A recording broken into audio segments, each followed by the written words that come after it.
નમસ્કાર, આપ જોઈ રહ્યા છો સ્પાર્ક ટુડે ન્યૂઝ। આણંદમાં ખેલાડી સહિત ટીમને બાસ્કેટબોલ એસોસિએશન દ્વારા સસ્પેન્ડ કરવામાં આવ્યું।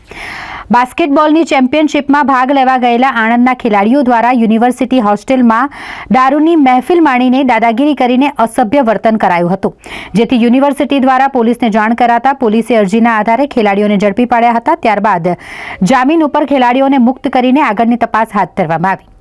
બાસ્કેટબોલ એસોસિએશન દ્વારા તાત્કાલિક ખેલાડી સહિત સમગ્ર આણંદની ટીમને 3 વર્ષ માટે સસ્પેન્ડ કરી દેવામાં આવી છે।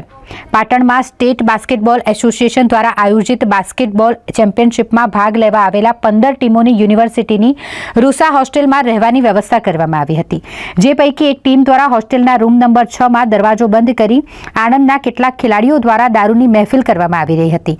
આ દરમિયાન રેક્ટરે પહોંચીને રોકવાનો પ્રયાસ કરતા તેમની સાથે દાદાગીરી કરીને ગેરવર્તણૂક કરવામાં આવી।